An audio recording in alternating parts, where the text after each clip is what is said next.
Le journal des journaux, la revue du web. Le journal des journaux, la revue du web. Clément Tungui, bonjour. Merci Séraphin, bonjour à toi, bonjour à toute l'équipe qui t'accompagne pour le journal de ce matin.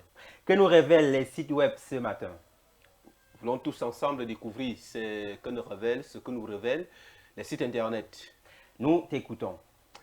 Merci mesdames et messieurs de rester fidèles aux informations sur Success Radio et Vérité TV. Sans perdre du temps, nous ouvrons la revue du web avec ce communiqué Radio Presse numéro 4012-C-25 de Yaoundé. 6e, le maire de la commune d'arrondissement de Yaoundé 6, commandeur de l'ordre du mérite camerounais, informe les jeunes ayant postulé dans le cadre de l'opération spéciale d'assainissement de Yaoundé 6, mise en œuvre suite à l'offre du chef de l'État, que la distribution du matériel de travail se fera le vendredi 21 novembre 2025 dès 9h à l'esplanade de la mairie à Etouguébé. Le maire compte sur le sens de responsabilité de tous pour la réussite de cette opération. C'est fait à Yaoundé le 16 novembre 2025 et c'est signé le maire Yoki Onana Jacques. Le site 237 parle du MINISEC et décrit que 930 enseignants fantômes sont sommés de se présenter le 19 novembre 2025. Une bombe administrative vient d'exploser au ministère des enseignements secondaires. Un communiqué officiel listant 930 personnels dont les positions administratives sont inconnues malgré qu'ils perçoivent des salaires. Le ministère des enseignements secondaires leur donne 14 jours pour justifier leur situation sous peine d'être radiés du fichier solde. Entre fonctionnaires fantômes et anomalies de gestion, l'éducation camerounaise fait face à un sérieux ménage. 930 noms, c'est le nombre horizon de personnel enseignant identifié par le ministère des Finances comme n'appartenant à aucune structure du ministère des enseignements secondaires. À l'issue de la validation des provisions salariales, le communiqué numéro 46/25 du ministère des enseignements secondaires, signé par Nalova Lyonga, ne laisse aucune place à l'ambiguïté.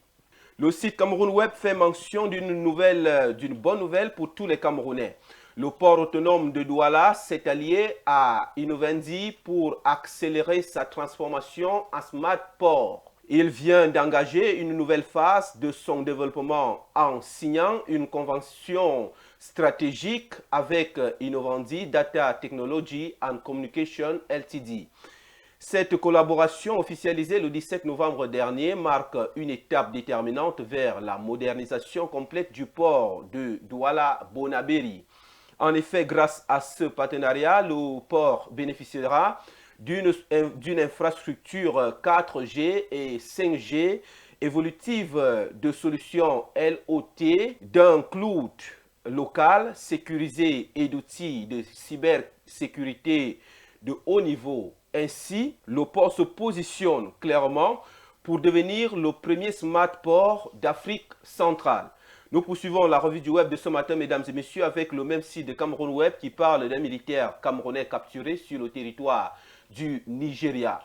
D'après des informations qui n'ont toujours pas suscité une réaction des autorités militaires du pays, le soldat Amougou militaire de la classe 2017 en service à l'antenne C1000 de Bolova aurait fait défection avant d'être capturé par des ravisseurs au Nigeria. Selon les informations recueillies, ces derniers réclament à sa famille restée au Cameroun une rançon de plusieurs millions de francs CFA pour sa libération. Cette situation soulève plusieurs interrogations. Retrouvez l'intégralité de cette information sur le site Cameroun Web. Et nous poursuivons avec le site Le Blé de Parle qui fait état d'un étudiant des eaux et forêts de Mbalmayo disparu puis retrouvé mort en pleine rue.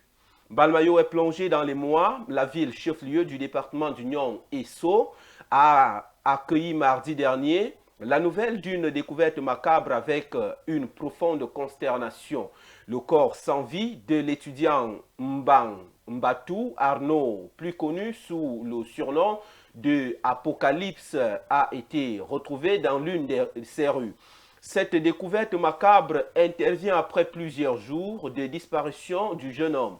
L'avis de disparition avait été rendu public par la police. Ce document circulait activement depuis son émission, indiquait que l'étudiant en deuxième année à l'École nationale des eaux et forêts de Mbalmayo était porté disparu depuis le mardi 11 novembre 2025. Et ce matin, nous clôturons la revue du web avec le site Panorama Pépas qui parle énergie au Cameroun et dit: l'État rachète à 78 milliards de francs CFA l'opérateur d'électricité qu'il a cédé à 23 milliards de francs CFA.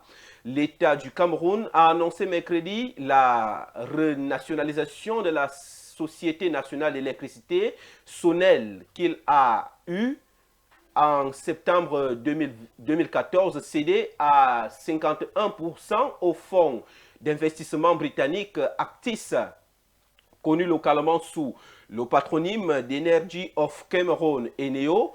À travers cette opération, l'État entend reprendre 95% du secteur, mettant ainsi fin par anticipation à une concession qu'il devait encore courir pendant 5 ans.